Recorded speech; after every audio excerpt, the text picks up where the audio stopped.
Welcome to this Masterclass edition of Negotiate Anything. With over 1,700 episodes featuring some of the world's brightest minds, we've carefully curated a couple of powerful conversations for you. What makes this so special is that you'll hear how different experts from different industries approach the same challenge in their own unique ways. Our goal is to give you multiple perspectives so you can build your own unique style.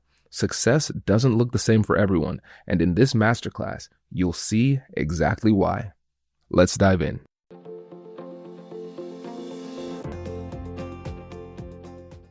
This episode is brought to you by Granola, Shopify, and Fabric by Gerber Life. If meetings are eating up your day and you want clean, structured notes without the stress, try Granola AI totally free for 3 months at granola.ai/Kwame. Ready to turn your what-ifs into a real business? Sign up for your $1 per month trial with Shopify at shopify.com/Kwame. And finally, for the parents listening, protect your family's financial future in just minutes. Apply for term life insurance today at meetfabric.com/Kwame. Policies issued by Western Southern Life Assurance Company, not available in certain states. Prices subject to underwriting and health questions. Patrice, thanks for joining us today. Thank you for having me. This has been a long time coming. How would you start off by telling us a little bit about yourself and what you do? Well, a little bit about myself. I'm a fellow podcaster. My podcast is Redefining Wealth, and it was born out of my desire to teach people that wealth is so much more than money and material possessions. The 12th century definition of wealth is the condition of well-being. So as a financial psychology nerd and someone who's really into behavioral finance, I believe in the power of budgets, but I'm so much more committed to helping people just change their behavior, their conversation, their mindset around money and all things related to it. And so that's what I've been up to for about the last 10 years. I've done everything in this space from become a best-selling author, working on my 5th book now, to speak internationally, as well as do a lot of media, radio and television. So I'm just a woman who's passionate about helping people make progress in this space, mostly because of my own story, losing it all in the recession, in a time that felt very much like the one we're in now, uncertain and a lot of stress and strife and just not knowing what the next day may hold, to rebuilding my life over these last several years. So I just want to help as many people as I can. Fantastic. Well, we're excited to have you here and talking about personal finance, but more specifically, how to have those difficult conversations about money. And for you listeners out here, same challenge. So if you listen to this and you hear something that's beneficial that you can take home and actually use, give us a 5-star review. That would be really helpful for us, and it helps other people to recognize that there's value in what we're doing. And if you've already given us a 5-star review, thank you. And make sure you subscribe and share it with your friends. And so, Patrice, starting this off, when we talk about money, when it comes to talking about money with our friends, our family, but more in particular, our partners, why is it so hard to do? It's so personal. It's hard to do because you would think that numbers were just black and white and it was just dollars and cents. But the truth is money is so emotional for all of us. And in this country, in the United States in particular, it's one of those things that you just guard. Like in other countries, in European countries, you can ask someone how much they make and they're not flabbergasted. Here, if you were at a dinner party and said, "Hey, what's your name? How are you? How much do you make? Like, what job what does your job pay?" People would be like, "Excuse me," right? We connect so much to money. There's so much emotion to it. And oftentimes we're really just uncertain about it. Like many people in this country didn't really grow up having very deliberate conversations about money. You kind of grow up, turn 18, and people expect you to just know. It's like when you go to college and they're like, "What do you want to do with the rest of your life?" It's like, well, my mom was just waking me up 2 days ago, but now I need to know what to do with the rest of my life. In the same way with money, when you don't grow up having very deliberate conversations and you've done the best that you could, and it's not exactly wonderful results if you end up with debt or, any other type of financial challenges or struggles, you take that on as your identity. And a lot of people don't like what they see in the mirror when they think about their financial makeup. They're like, wow, I really messed that up, or I don't know what I'm doing, or numbers are hard, or I'm a creative. This is not what I do. But at the end of the day, it's what we all have to do. And it's what we all have to master, hopefully, because if not, you know, we know what the end result of that is, right? So it's just a very emotional conversation. Absolutely. And I was reading a book, I can't remember which book it was, but they said there was a study that showed that people were more willing to share the number of sexual partners they've had than they are to share their personal finance situation, which is crazy, right? Yeah, because they think of the judgment, right? Especially, I mean, look at the student loan debt in this country, right? We are what 1.5 trillion in on outstanding student loan debt. So you have all these people who are brilliant, book wise, and financially a little ignorant, a lot ignorant in a lot of ways. It just is what it is. And so here you are, a professor, an attorney, a doctor, an accountant, a project manager, any number of things, right? Where you are so highly sought after, but then you go to get a loan and they're like, you might as well be unemployed because of what you've done with your credit, right? It doesn't add up. It doesn't add up. And how does that make you feel? How does that make us feel when here we are, we've done all the things that we thought were the right things, and yet financially we're in a system that still allows us to struggle because of just how things are set up, especially because financial literacy is not a conversation that we even start out with, not just at home, but even at school. It should be a conversation that's not had. So here we are, brilliant in these job, titles, and then not so brilliant when it comes to very basic everyday spending habits. Right. It makes sense. And it's so interesting seeing the confluence of these educational failures when it comes to the systems that we find ourselves in. Because, like you said, we're not taught how to manage money effectively throughout school. Even in college, you have to take that kind of class on your own. You have to go and invest in your own self education in order to learn that. And something I talk about all the time is the fact that when it comes to how to have difficult conversations, how to negotiate, those are specialty elective classes. Even for me as a lawyer, that was an optional course. Negotiation, conflict resolution. Wow, Yeah. really? There's an assumption that attorneys are really great at negotiating. We negotiate often, but oftentimes we can get through school without touching one of those classes. It's not required, which is wild. And now we put those two things together. We're not great at having difficult conversations, and we're not great at managing and understanding money. And now we get married to somebody, or we're in a long-term committed relationship with somebody, and we have to talk about money, Mm. and we're going to struggle. Oh, are we? I know I did. I don't know about you and Whitney, but I know we did.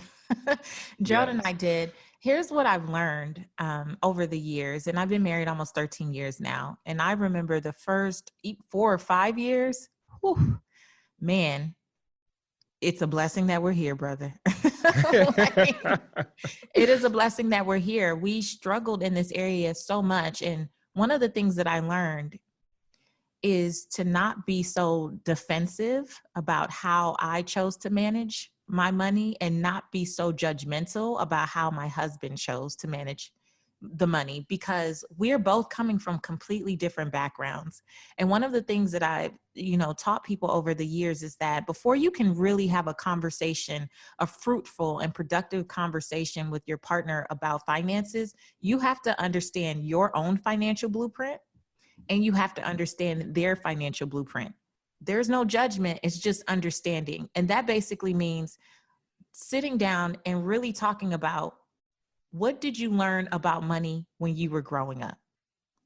What did you actually learn about money? So we look at this 3 parts. First thing, verbal influences. What types of things did you hear about money? So for some of us, I grew up in church 24/7, 8 days a week, and I would hear that scripture that was so misquoted all the time: money is the root of all evil. If you hear something like that, or money doesn't grow on trees, or all the, the good Caribbean sayings that people, would say about money, you would hear these things. And if you're not careful, that, and you don't know to be careful, you're a kid, right? So these things are in your subconscious that, well, it must be evil to be rich, it must be evil to have a lot of money. So you shy away from having conversations that would make you more astute with money because you don't want to be a part of that. You want to be a good, noble, God-fearing, giving person, even if it's to the point of your own detriment. And so if someone grows up that way and they hear those things, yet another person, your significant other, has heard, hustle hard, grind hard, make all the money, like you only live once, and all these things that are about like just getting all this money and consuming, you're on two different pages. Not because you're bad, not because you're wrong or they're wrong. You just heard different things growing up. Maybe you saw different things modeling. How did you see your parents or the people who raised you interacting with money? Maybe there was an incident, a one-time thing that happened. Maybe you walked in your home one day, flicked the light switch, and nothing came on. Maybe that was a constant thing. Maybe evictions were a constant thing for you. So now you've made a decision, when I grow up, that'll never happen to me. So you hoard and save everything. You're not even willing to have a vacation or have fun. But then you get with a spouse or a partner where the way their parents showed love was to do lavish vacation. You both have a different way of just showing love and how you use money to express that. One person may be a super saver because they don't want the family to ever struggle. And the other person might be like, no, we're going to live life to the fullest because you never know what's going to happen. And that's just how they show love. And when my husband and I got together, I was definitely on the side of money. To me, in love, money looks like stability. If you love me, keep these lights on, keep groceries in the pantry, in the refrigerator. I don't want any problems with my car. I don't care about clothes. I don't care about extra stuff. I just want to be stable. My husband grew up where his parents gave gifts, and that was how they showed love. And we had to have that conversation so we could stop being so hard on each other. Wow, I wish that we recorded this podcast 10 years ago when I got married so I could listen to it all the time. This is really great because I'm recognizing now the disconnects that Whitney and I have had. So some background for Whitney. Whitney grew up single family, single mother from Akron, Ohio, at times had bouts of homelessness. So it was a really rough experience. Me, on the other hand, immigrant family from the Caribbean. You have to work hard, get an education. My dad was a surgeon. My mom was a professor. And they always said, hey, just go get your degrees, get multiple degrees. One was not sufficient for my family. And then you're going to be in a good position. So for me, I was very relaxed because I said, okay, I mean, I went and I got 3 degrees. Money's going to come. Just be patient. It's going to happen. I'm never stressed about money. Whitney, on the other hand, she is constantly stressed about money. And mind you, she is a doctor at this point. Okay. And so there's constantly this disconnect, but it goes back to what you said about that blueprint. I think that's really key because really what it comes down to is empathizing, understanding how the other person sees, thinks, and feels about the situation. And you can empathize without agreeing. I think that's one of the key things that Yes. people often miss. They think it's some kind of concession. If I say it's okay or I understand, doesn't that condone the behavior? Doesn't that lead them to want to continue? But no, it doesn't. It's the Mm-mm. fundamental building block of effective persuasion and communication. But I think that's where people often miss it because they're unable or sometimes unwilling to empathize and Mm-hmm. understand. Yeah. You have to be willing to be vulnerable as well as empathize. So you have to tell the truth, right? And just because people have been in a relationship for any, matter of time, you can tell someone a story, but not tell the truth about how it impacted you.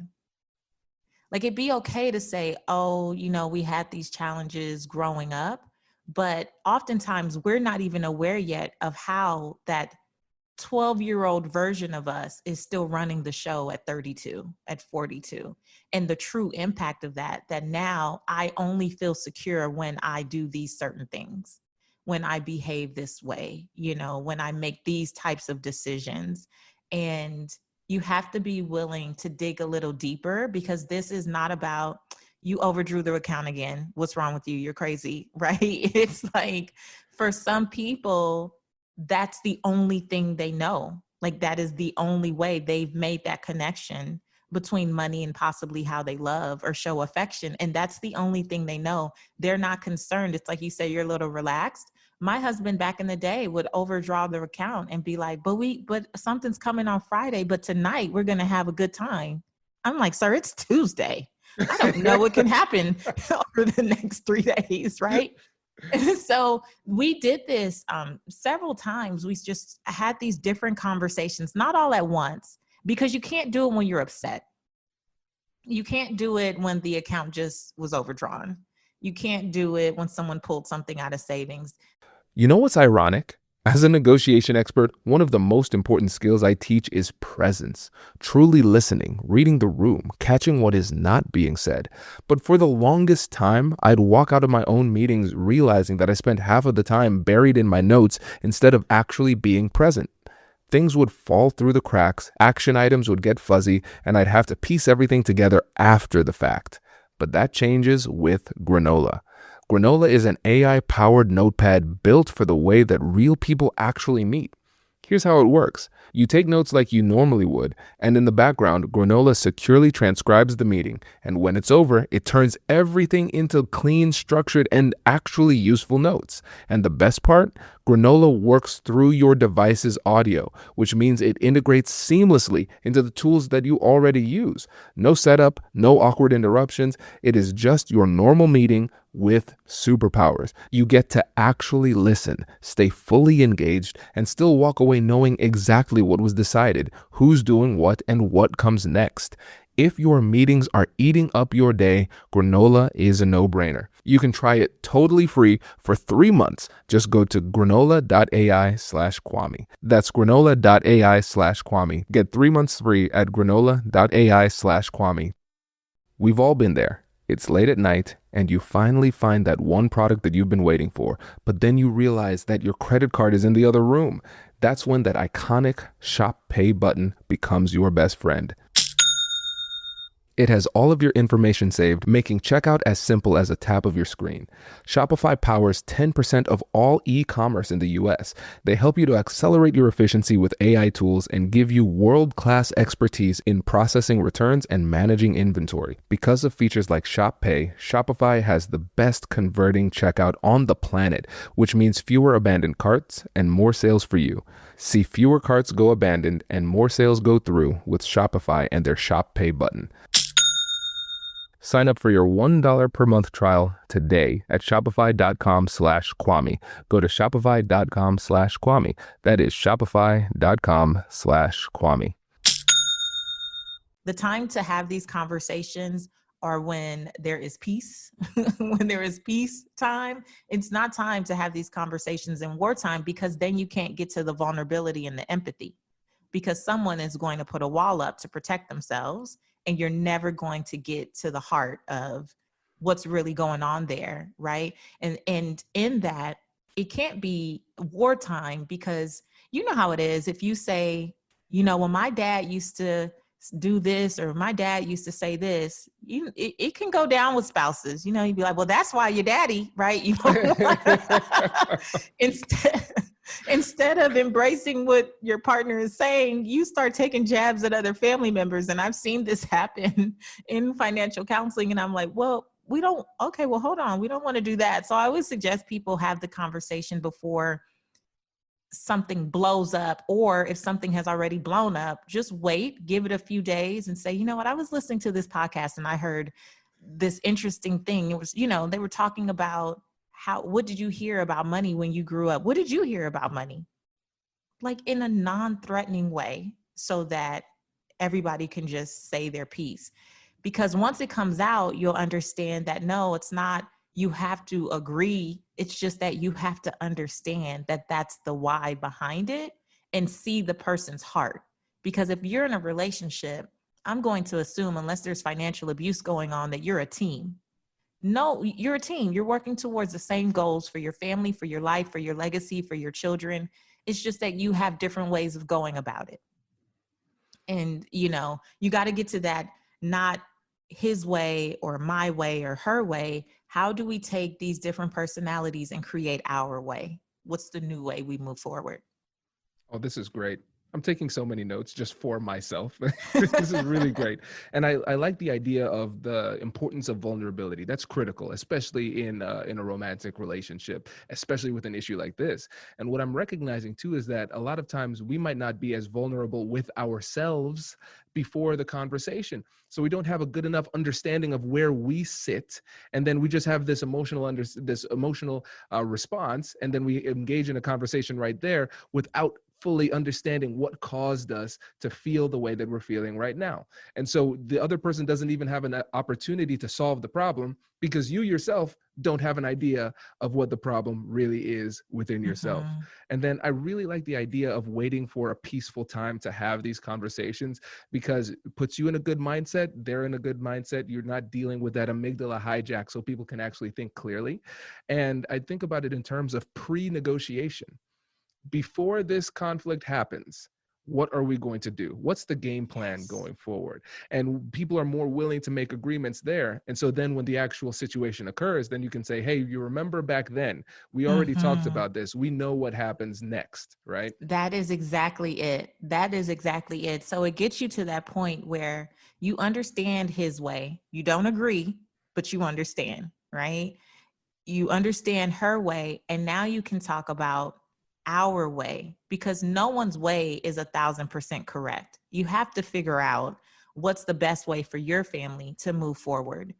And in our house, once I understood that that was just how my husband knew to show love, how could I stop him from showing his family love in that way? How do you cut that whole part of someone off if that's their love language, right?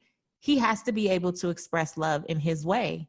And he knows what mine is, and he knows what my expectations are and what I would like. So we started to do a couple things. Our way became that we could spend a certain amount of money up to a point without having to talk about it so that he could still feel free to do what he wanted to do within reason, right? That made sense for the family.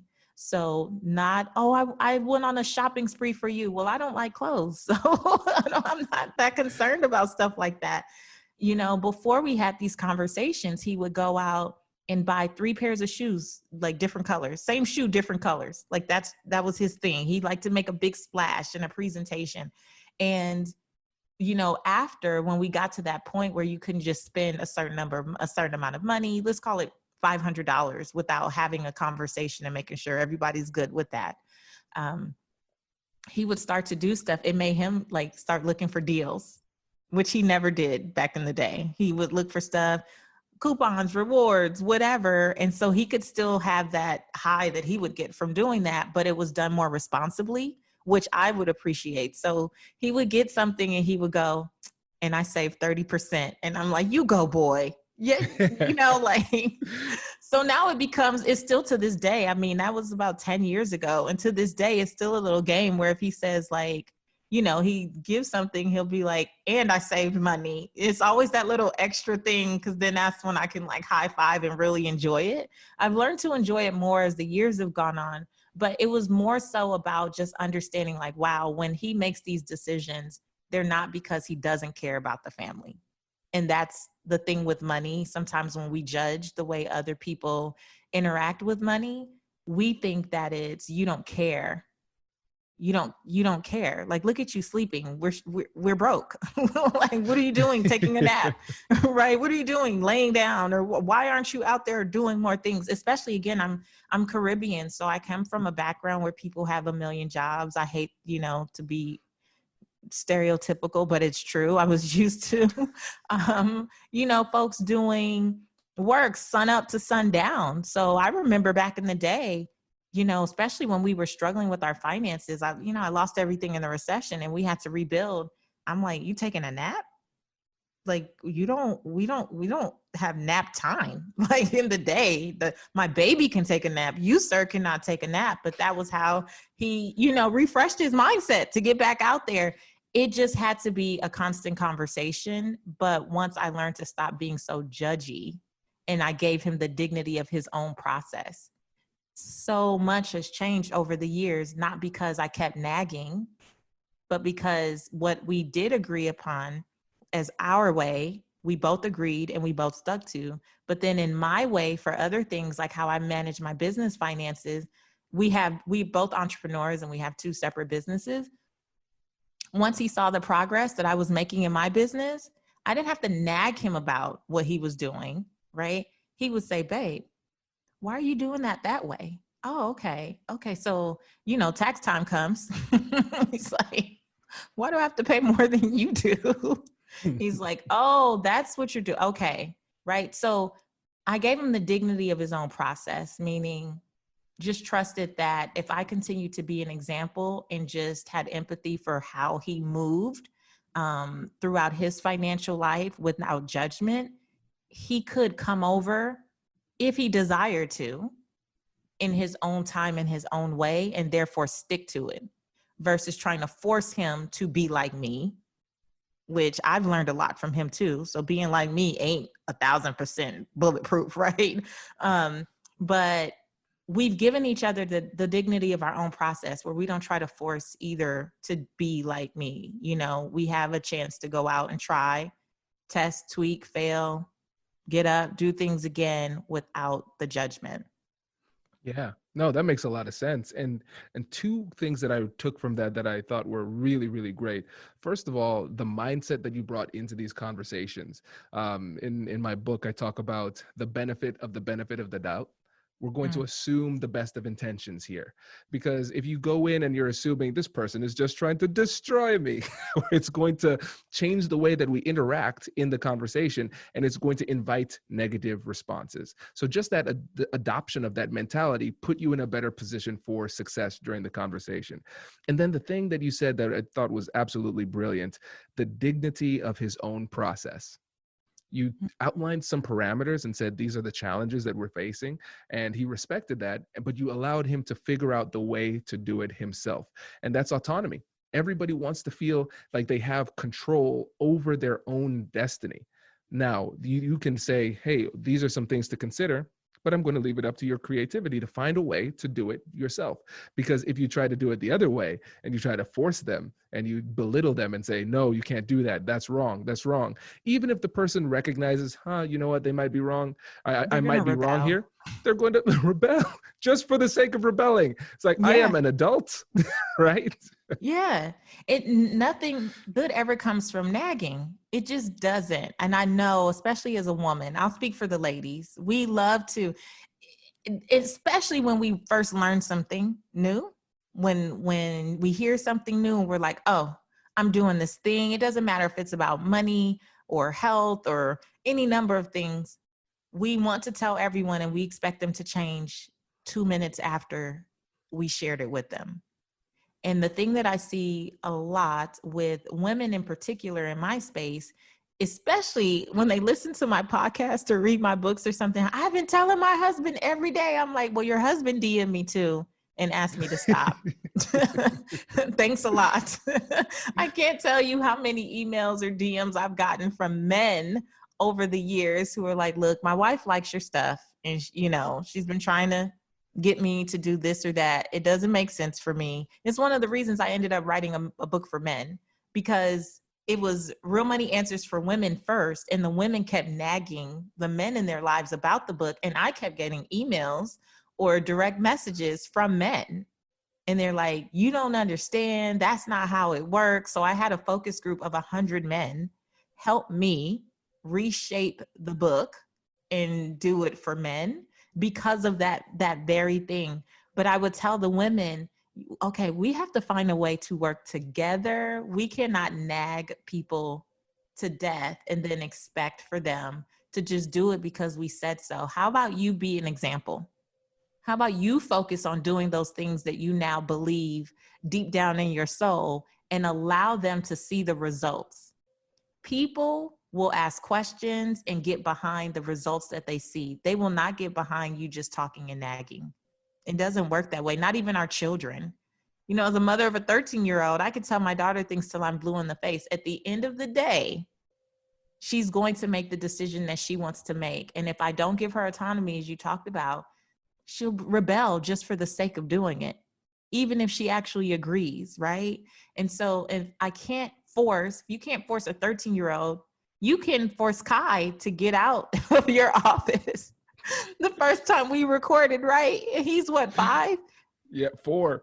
He's 4, right? If we can't force them, you definitely cannot force an adult to do anything. But what you can do is be the best example you can possibly be. And that will be the magnet that draws them in and makes them go, okay, honey, I see what you were saying. I can get behind that.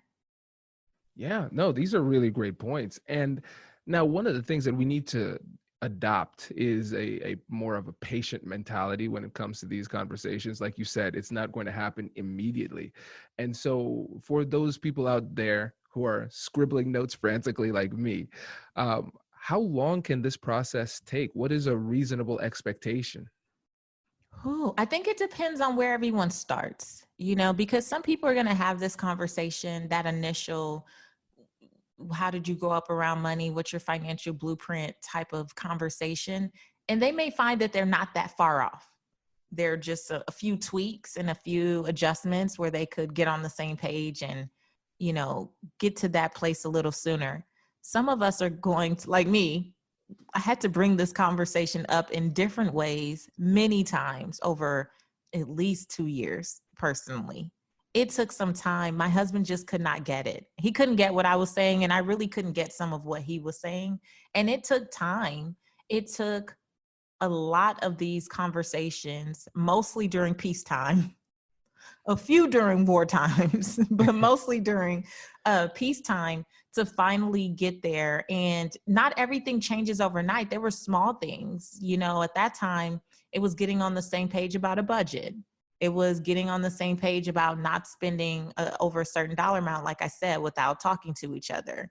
It was deciding how we were going to purchase things for our daughter, because my husband, the gift giver, he wanted to shower her with gifts every birthday, Christmas. I mean, Mother's Day, he wanted to give her a gift too for making me a mother. I'm like, sir, absolutely not. You're giving gifts out like candy. No, right?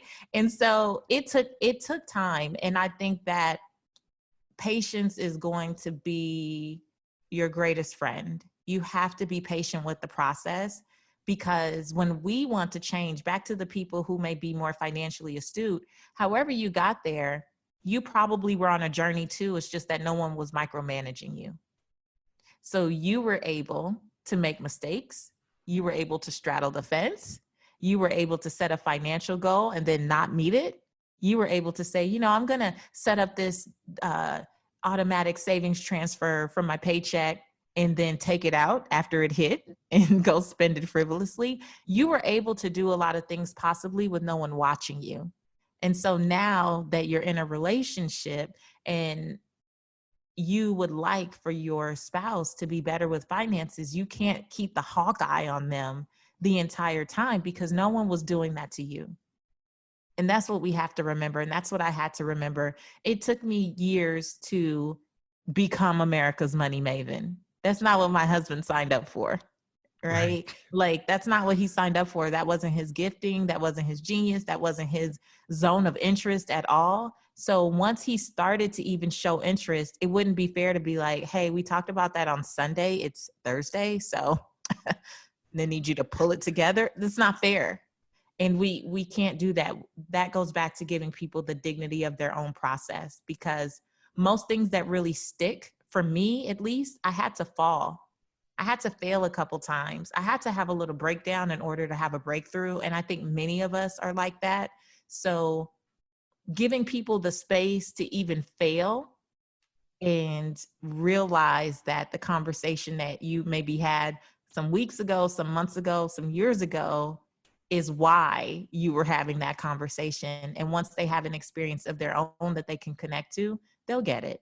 But we have to give them a chance to get there. That makes sense. And for those people who are listening and they say, you know what, I have a difficult conversation that I need to have soon. It's peacetime. Let's do it now. What are some of those things that people often forget to discuss? Mm. Well, first of all, before you're even in a relationship, I find in particular, and again, I'm not picking on women, but I mostly work with women. So I find that women would think that having a conversation about money stops at how much do you make? That ain't enough because someone can make $90,000 a year and spend 98,000 and, be completely broke. So, asking how much someone makes is definitely not enough. Getting to the root of, again, how did you grow up or what types of things did you hear? Even now, really asking people again beforehand about their debt. If you're getting into a serious relationship, I think you need to know about the debt that your significant other is carrying, because when you marry, that's going to become your debt. And the last thing that you want to do is judge every decision they make. Oh, really? You're having tacos because it's Tuesday? You have 100,000 in student loans, sir. You need to eat cereal at home, right? Like, you don't want to turn into that person. So you should just know what you're getting into. I was listening to this episode of the Dave Ramsey show where this man was talking about he and his fiance, he was going to be an orthodontist. He had just become an orthodontist. $1 million in student loans. What? $1 million in student loans. And he had just gotten engaged and he was like planning for a wedding and like all this stuff. And I just remember the people in the comments just let him have it. They're like, first of all, who's marrying you with $1 million in student loan debt? And I just like, well, at least the woman must know. But it's one of the, like, those are questions that you have to ask. Are you going to be prepared to work with someone in order to get out of that type of debt? Because the conversations, the beefing, the headbutting is usually about debt. It's usually about debt repayment. And a lot of times it's about like overdrafts and overspending and monitoring what people are spending on. And I think you need to have, in addition to what's coming in, what's going out, you have to have some conversations about values in future. Because if people won't stop overspending because they, are so caught up about appearances or the validation that may come with buying certain things or living in a certain area or driving a certain car, if you can't get on the same page about that, hopefully, if you have a reasonable partner, you will get on the same page about your future, that this can't go on forever. So I can let you be great in the year of 2020, but what are we going to do 2025, 2030, 2035? Are our kids going to school debt free? Are we going to let them come out of school with student loans like we did? And once you start connecting to bigger whys that are future whys, especially when you can add a visual to it, people start to shift, especially with children. I see more than anything, not wanting your children to experience what you did is usually a great motivating factor. Yeah, no, this is great. And as you know, Patrice, I could talk to you forever. And this has been fantastic. But before you go, what is one challenge that you would give to the audience that can help them in this conversation? If there's one thing that you want them to take away from this, what is it? The one thing would be to start with yourself. Yes, it's a difficult conversation that you want to have with a significant other, but you have to have some really difficult conversations with you first about, are you being the example? Are you showcasing the very ways of being that you want to force upon them? Or you just want to point the finger, right? And are you clear about how you grew up? Because perhaps you have a false ideal of what they're actually doing because you're only looking at it through your lens, through the lens of your upbringing, as opposed to perhaps, theirs. So looking at yourself and making sure that you are being the example before you try to force someone to do something that you're not even doing. You've just heard one powerful perspective, and now we're moving on to the next. A fresh voice with a new angle on the same challenge, so you can keep expanding your skills. Let's dive in. Elizabeth, thanks for joining us today.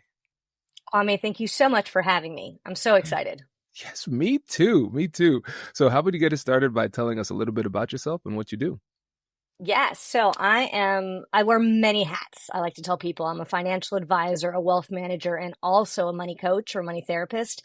I have a degree in economics and psychology, and my passion is really bringing these fields together in terms of how can we do financial planning, wealth management, but deeply rooted in our psychology and behavioral finance. Oh, I love this. And now, for folks who might not be familiar with behavioral economics or understanding the nexus between finance and money and psychology, why do you think it's so important for us to understand both of those elements together? Yeah, no, it's a great question. And it's a really important one because behavioral finance is gaining a lot more traction in the financial planning field, partly because we understand that, variables in math and formulas and how we kind of analyze the stock market might be rational, but humans are not.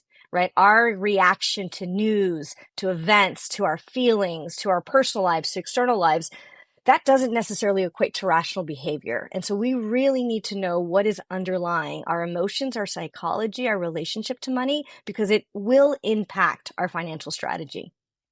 This is perfect. And I agree wholeheartedly. Yeah. And I also know that people learn really well through stories, Elizabeth.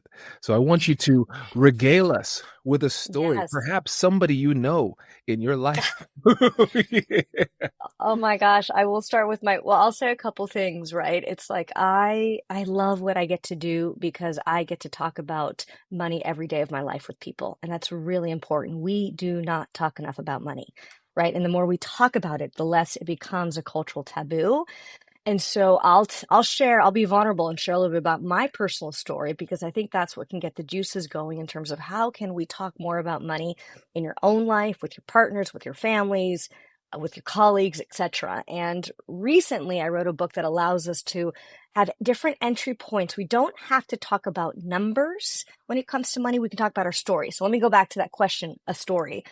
So let's go back 20 years in time, right? I was finishing my degree in psychology. I had my degree already, my undergrad in economics, and I met my partner who is now my husband.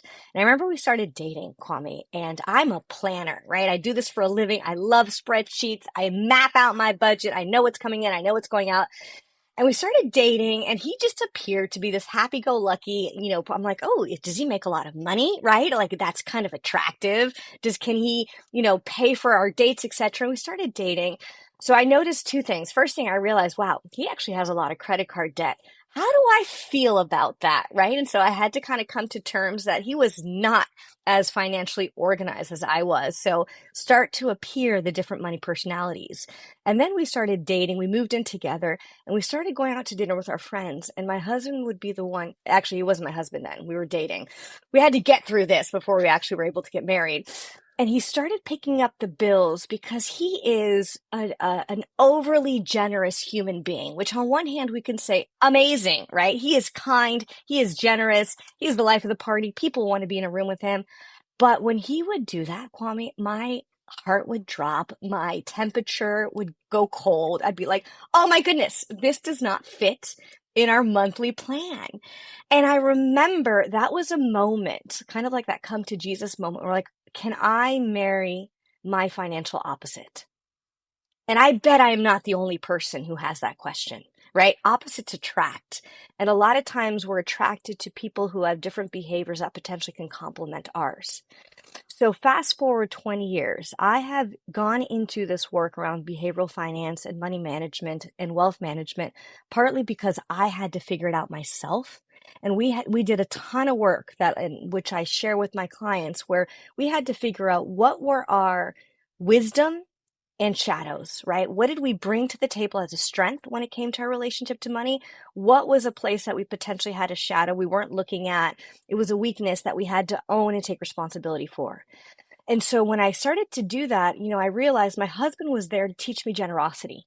And I needed to learn that because I came more from a family where we kept everything. We were more hoarders. We liked to keep our money in our bank account and savings, sometimes at the expense of enjoying life and sharing with those close.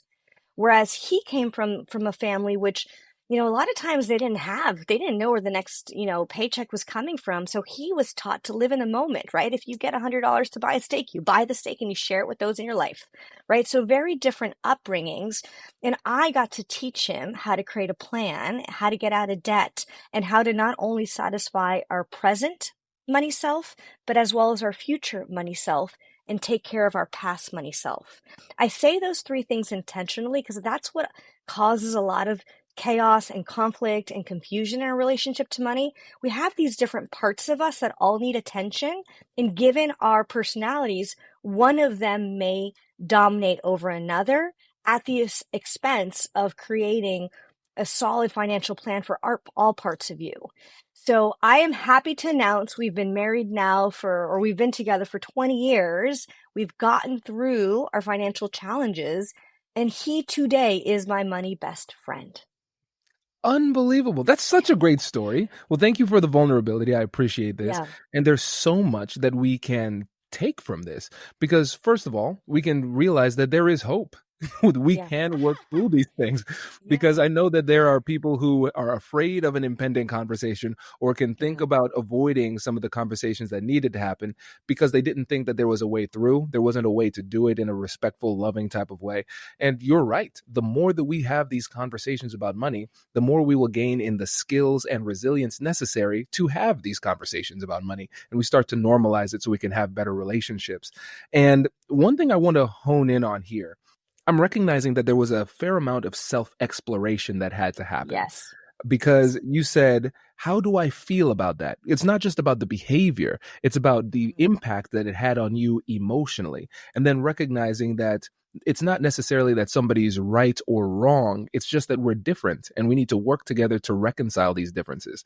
So I want to start with that internal negotiation that you had to have with yourself in order to understand what you were feeling and why, and then what to do with it.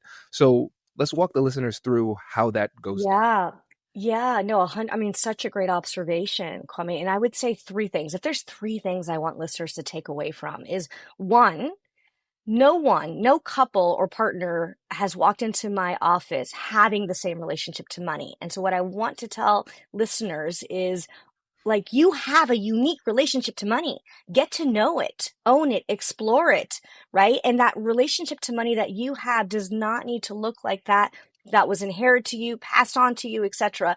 You get to redesign it, but you have to know it. And I like to tell people as well, no one should stand between you and your relationship to money. No CPA, financial advisor, and investment manager. It's like saying, I have this joke where it's like, you don't want your therapist living with you, right? That would kind of suck, but think of it. And so you need to have a direct relationship to one. And I'm going to give you a practical tool on how to do that. Number two, your partner is not out to try to piss you off or irritate you, right? That's not the intention. We are just different. And three, when you take the time to really dig deep and understand, okay, who am I in my relationship to money? What works? What are my triggers? What are my feelings, right? What am I doing well? Where's my money leaks? What am I holding on too tight to? What does money want to tell me about me, right? That's a fun one. And I hope we get to talk about that tool because it's a really important one. When we sit down and have a conversation with money and we let our partner, and by partner, I mean like your spouse, your wife, your husband, whoever it is, when you let them in to witness your direct conversation with money, something magical happens, Kwame, because we start to shift the blame. We don't scapegoat money anymore, and we don't blame our partner for what's not working. And then we're given a clear path to take responsibility for our part on how we're creating this. This is so good. And let's go on this rhyming tour real quick because you talked about blame. I think that reminds me Yeah. of shame as well. Yeah. And I think there's a lot of both that goes into these conversations, and the feeling of shame holds us back from engaging with other people. And then when we blame somebody else, then it makes them feel shame, and now we have two people who are avoiding the thing that Yeah. needs to happen, which is a conversation. And so Yep. it's easy to say, let's stop blaming, let's stop feeling shame or shaming other people. But as it relates to money, it's so intimate. It makes you feel so vulnerable and exposed. How do we get to that point where we can overcome blame and shame? So I think the first piece is really just owning that emotion. Like, I'll give you another personal example. I've been doing this for 20 years and I still get triggered at times. And I still get triggered by my husband, who can tend to have more financial mistakes than potentially other people in my life. Like, he'll forget a suitcase and we have to ship it back, or he'll burn the pot because oops, right? And I'm like, wait, all of that costs money. And I've had to deal with my own experience of waste, right? And being like, okay, can we also just be human and be imperfect? And so one of the workarounds that actually my daughter suggested, because she's like, mom, she's 14. She's like, wow, mom, we're human. We make mistakes, right? When I was growing up, we said, wait, what was it? Practice makes perfect. And she's been taught, no, mom, practice makes better, right? Very different generation. And she's like, how about, mom, we add a mistakes budget to our spreadsheet? And I was like, whoa. She's like, yeah, let's just assume we're going to make mistakes. We'll take turns who makes a mistake. And that's okay. We add it to our spending plan. Maybe we take from this to add there. And it was revolutionary. It's such a simple thing, because I lost my AirPods last month, right? We had an office move and I have no idea where they went. And she's like, mom, you get to use the mistake budget this week. I'm like, you're entirely right.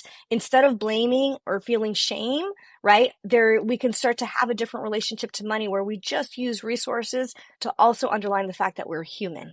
But I had to go through the cycle of emotions. I had to share it with my family and not hold it in, but in a way that wasn't attacking them, but owning it. Like, I am angry right now, right? And we don't say that enough. We can be angry. We can be angry with money, but we can't scapegoat it. Oh, this is so powerful, because when we think about our approach that we have for difficult conversations, it's compassionate curiosity. So Yeah. it's a framework that you use for internal and external negotiations. The same 3 steps: acknowledge and validate emotions is step 1, get curious with compassion, and then use joint problem solving is step 3. And so as we go through this, what you did is you labeled the emotion. Because a lot of times what happens is we feel something and then we feel bad for feeling that way. So we try to bottle it up, which makes the emotion just leak out at very inopportune times within in the wrong situation. So the way to take control and manage your emotions is by accepting that you have them, listing them down, and understanding where they come from. And then you can actually do something about it. Right. And one of the things that you talked about is not scapegoating money. I don't Yeah. want to assume that the listener understands what that means. So when you think about scapegoating money, what does that really mean? That means that you're putting, instead of owning and acknowledging your emotions, you're putting it on something else, an external object, right? And it makes it easier to put on the external object, because that means that you don't have to work through your emotions.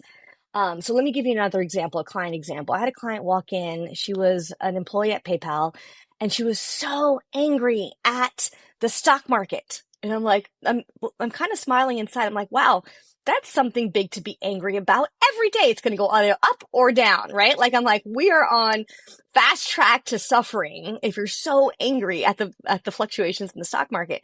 And we started doing a deeper dive, and we realized that she had lost her father at a young age, right? So she was kind of like, 10 years old. Her father had a heart attack, and what was literally on his office, on his desk, was an unsigned life insurance policy. So her family did not receive the resources they needed to make do in a really tragic event. Her mom became a single mother of 3, really had to struggle. So not only did she lose her dad, she basically lost her mom, because she had to go figure out how to take care of 3 young children. So fast forward, I mean, I still get chills telling her story. She was so angry at money. She felt abandoned by money. In reality, she was grieving the loss of her dad, and she was grieving the loss of her mother, right?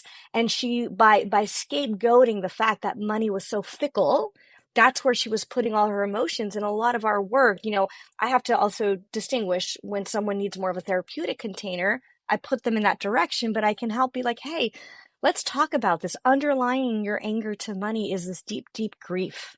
And it's going to serve you a lot more if you go and touch it, versus continuing to spout all these phrases right to the stock market, because that will only go up and down. And it's keeping you in a cycle of suffering instead of feeling your pain. It's a powerful example. And really Yeah, what you helped her to do is reclaim her power, because she yeah, was giving away her power to something that is unfeeling, uncaring, and is indifferent to your suffering.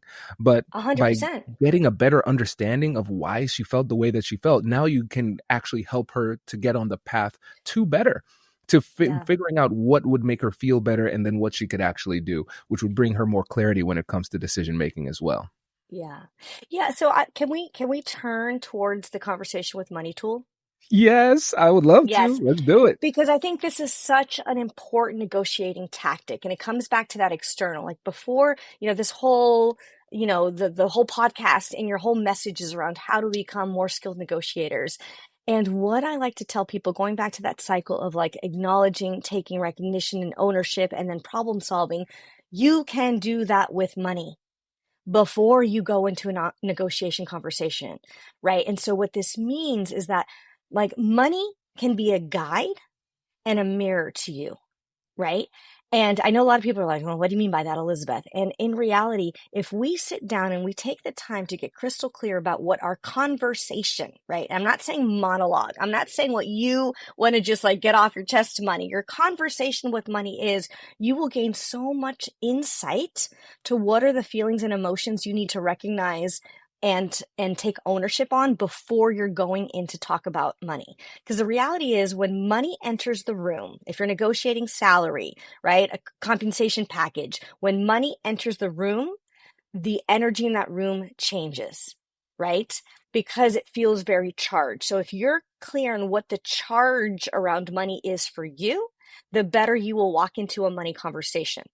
So let me back it up for a second. One of the easiest tools that I give clients that you can literally do in 10 minutes in your journal is to sit down and have a conversation with money. And what that means, it is a gestalt chair exercise or an empty chair exercise where you first pick a money object. So it can be your wallet, a credit card.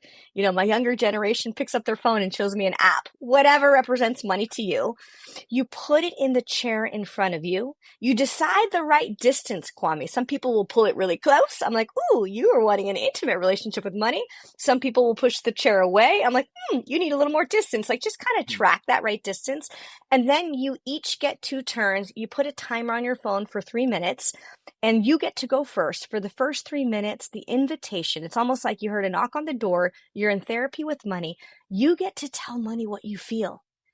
Don't tell your story. Say what you feel, that acknowledgement piece. And some people, Kwame, will walk in and be like, God damn, money, where have you been my whole life?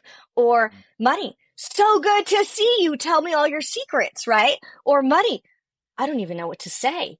I'm drawing a blank. You're totally overwhelming. Like, what's the emotion that you have? Or like, my dad used you, right? And I never got his love. And so you start to really feel, what is the emotion that you've always wanted to say to money?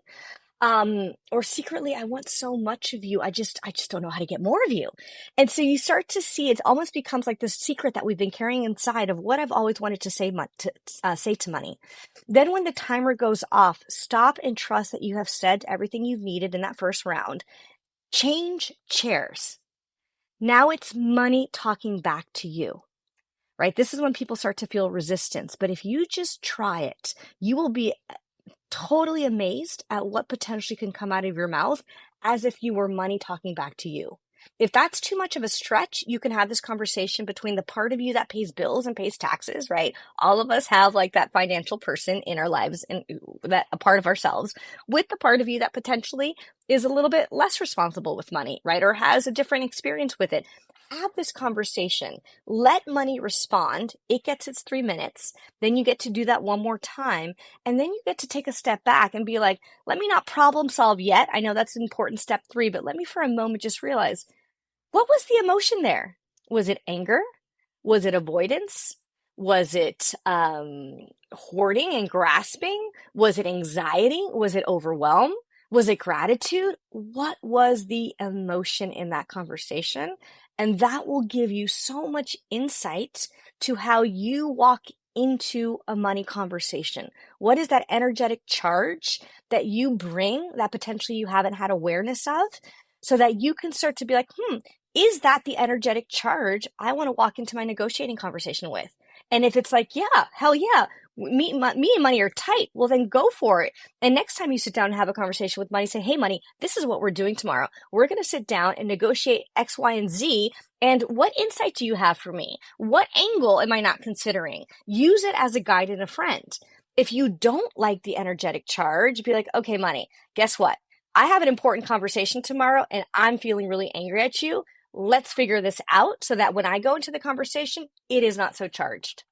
This is so cool. So, what I'm recognizing is that one of the biggest reasons why our conversations with other people about money fail is because we haven't first had the conversation with ourselves, Yep. and we haven't had the conversation with money itself, because Yep. we're essentially going into these conversations filled with emotions that we are unwilling to Yeah. acknowledge, and bringing all of that pent up energy into the conversation. And then it leads us to say and do things where the person doesn't even have a clear opportunity to address the real core issue. And so the Yeah. best thing we can do is first just take some time to get our own understanding of ourselves, our own understanding of our relationship with money, because that will bring us the clarity we need to communicate with confidence about money.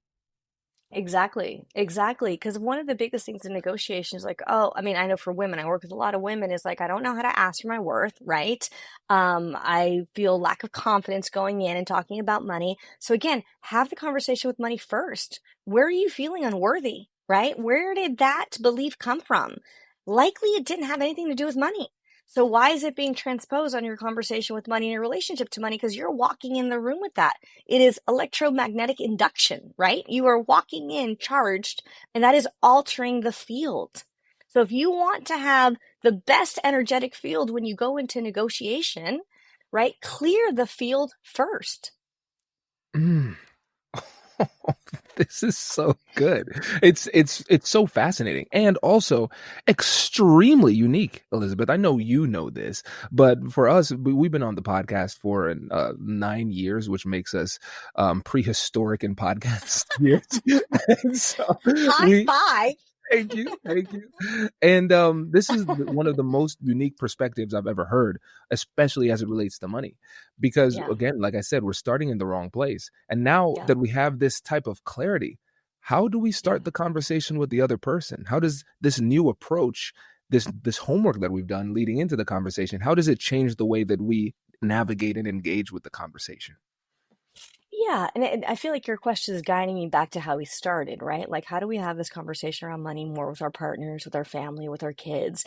And so, a lot of times when I'm working with clients, I will do a conversation with money with each of them, and they get to witness, right? And it's really important when you get to witness the other person because A, the energy isn't coming at you, right? They're not blaming you. They're dealing through their own emotion with money, and you get to see. And I can't tell you, 9 out of 10 times what comes is a lot of empathy and compassion of like, oh, that's what's at the core of their discomfort.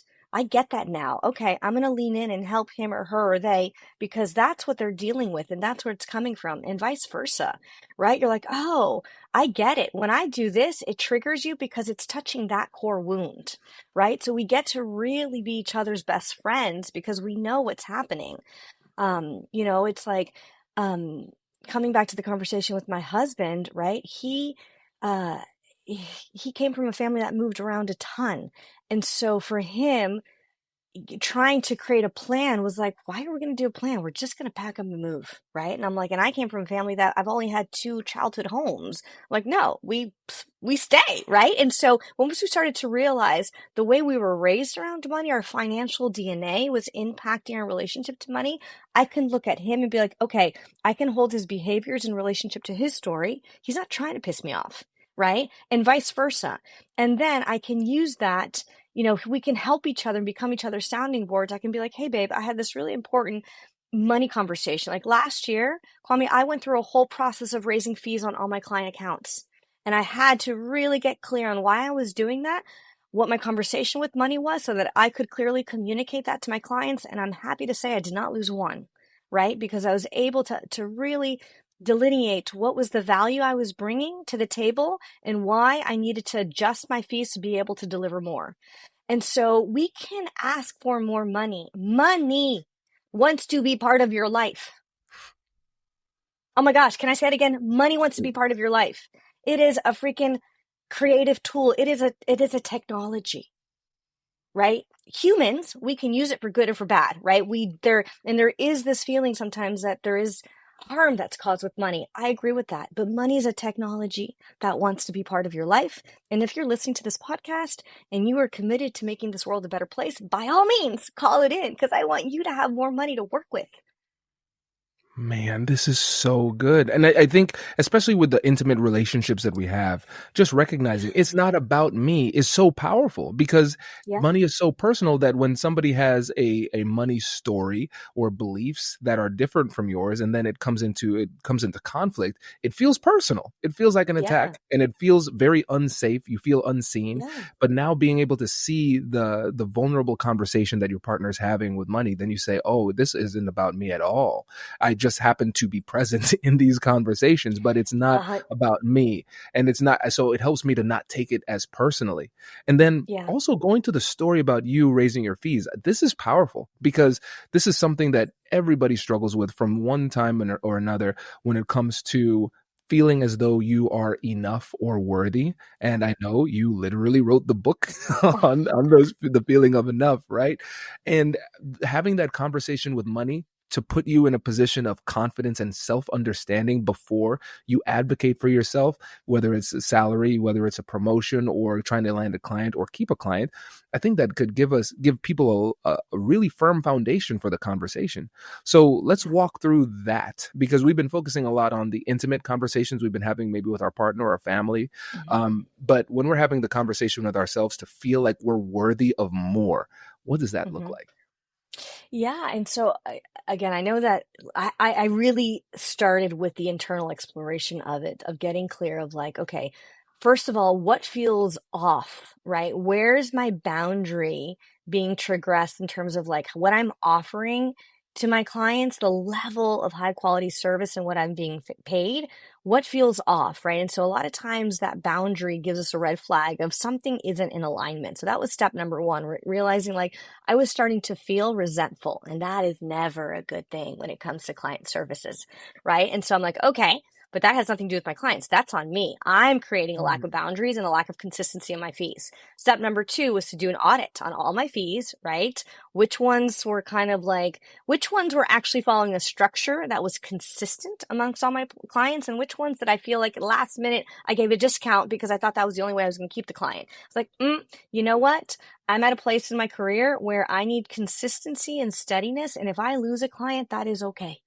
Right. And then number three, which was the hardest piece, and I actually, invoked my therapist for this, right? I love therapy. And I was like, let's sit through and help me talk through all the ways that I bring value to my clients, even outside of financial management. And she was really helpful because she's like, Elizabeth, you think about your clients all the time. I'm like, oh my gosh, I read a book. I'm like, oh, this person would really benefit from this book. Let me send it to them. Oh, this person would really benefit from this referral source. Let me send it to them. I'm a connector. So in addition to doing a lot of the financial planning and strategies, I'm also bringing wealth to a lot of areas of their life that is not just financial stability. Wealth of connection, participation, understanding, right? Like that is my job, because that's the other piece that we haven't had a chance to talk about, Kwame, but money and wealth are not the same thing. Oh, we are not going to just leave that hanging. Okay. That, yes, break it down. Yes. So money is a tool, and I've said that before, right? Money is a tool that we use to express value, as a store of value, as an exchange, etc. It is a technology and a tool. Wealth is a state of being that is connected to well-being. That's really important to know, right? Money can help create wealth in the different areas, but wealth is connected to well-being that has a lot more to do with understanding our human needs and how we satisfy them. So a lot of us are familiar with human needs from the Maslow approach, right? What people don't know, Kwame, is that he never created a hierarchy, right? That was more in the 1960s. A management firm thought, oh, let's create this into hierarchy, much like we can help people scale the corporate ladder. He did not do that. So a lot of my work is bringing Maslow's needs and the other economist from Chile, Manfred Max Neef, who did a lot of work on satisfiers, and say, let's even the playing field. Let's work on our working assumption is that we all have the same human needs. Human needs are universal. How we satisfy them is unique and personal. And that is the key difference, right? And so let's talk about those 12 human needs, right? If I were to just name them for you, it's the need of financial stability. That's where people get stuck because they think that's what wealth is. But that's one of the 12: financial stability, safety, physical health, freedom, purpose, understanding, participation, belonging, connection, curiosity, leisure, touch. Those are the 12 human needs we all have. But how we satisfy those needs and how fulfilled we feel in those needs is unique to each of us. So what I do with my clients, right, and writing this book helped me see this, is that yes, I create a lot of strategies to make sure we have goals and clear strategies and financial stability. But then my work is only half done. My work as a wealth manager is to help clients look outside of the financial stability and ask them, how satisfied are you in your physical health, in your sense of purpose, in your sense of belonging, in your sense of connection, in leisure, right? Helping them understand how satisfied they are. And then the second piece, which is equally important, is helping them identify, do you have strategies in all of these different needs that are monetary and non-monetary? If we just use money to satisfy our needs, we are creating dependency on money. And I tell people you can be wealthier today without adding $1 to your bank account. Oh my gosh. It's like I'm on my second page of notes, Elizabeth. I cannot keep up.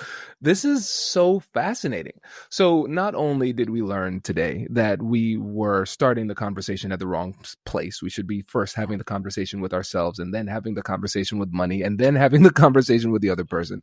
Also, we recognize now that these conversations are very limited, simply because we don't understand the difference between money and wealth, among other things too. Because recognizing the distinction that you just laid out, it makes me realize that a lot of times we are limiting ourselves in these conversations by only talking about money, because when we're thinking about wealth, it encapsulates so much more of what's very important to us. Mm-hmm. Yeah, 100%, right? And so when you go into negotiating, do you just want a higher salary, or do you want more PTO time, right? Do you want there to be resources that send you towards education, things that you want to do? Like, look at your wealth mandala, your wealth map, and be like, what would actually make me feel wealthier? Because the reality, Kwame, is that we start to make more and we feel like we're in this endless pursuit of chasing more money. We don't necessarily feel happier. Mm. You're right. And then it's very disempowering if you end up getting exactly what it is that you're looking for, which is more money. And then Right. not only does it not make you feel wealthier, it might not make you feel happier. And sometimes, depending on how you go about getting the money, it might actually make you feel worse. Right. And then our productivity goes down, right? And we're like less inspired to do what we want to do. And so I think, this is great. I didn't come into this conversation realizing how important, so thank you for this, is that when it comes to negotiating, the conversation with money is such a clarifying exercise to kind of clear up the interference, right? The energetic and emotional interference with money. But equally important is going through the exercise of the wealth mandala, freaking free resource on my website. Yes, read the book, but just do the exercise, because then we can get really clear of what else am I negotiating for outside of the financial stability slice of the pie. Unreal. Elizabeth, I could talk to you all day about this. And it's almost like I just wish you might have, written a book or something where people could get just wisdom. Is there anything like that available? Yes, I just recently published a book called The Power of Enough: Finding Joy in Your Relationship to Money. I actually say that word intentionally because there is the possibility of experiencing and finding joy in our relationship to money when we realize money and wealth are different things. So you can buy it wherever books are sold. And I also have a website, Elizabeth Husserl, that's HUSSERL.com, with a bunch of free resources, lots of podcasts and interviews, and just a lot of things to get the wheels turning for you to really dive into your relationship to money. And my ask is, you read the book, don't just put it on your bookshelf, right? Or on your nightstand. Read the book because the book is going to invite you to take a journey. And that journey will serve you in every single aspect of your life. That's the power of a masterclass. One topic, multiple lenses, and real-world application. And now the question is, what will you do with it? Negotiation isn't theory. It's practice. It's self-awareness. It's choosing courage over comfort. So pick one insight today and apply it in your next conversation, because skill doesn't come from listening. It comes from doing. I'll catch you in the next one. Hey, if you're still here, that means you really like this episode. So why don't you leave us a review? 5 stars, please. That really means the world to us, and it helps other people find the show. And now, I will catch you later.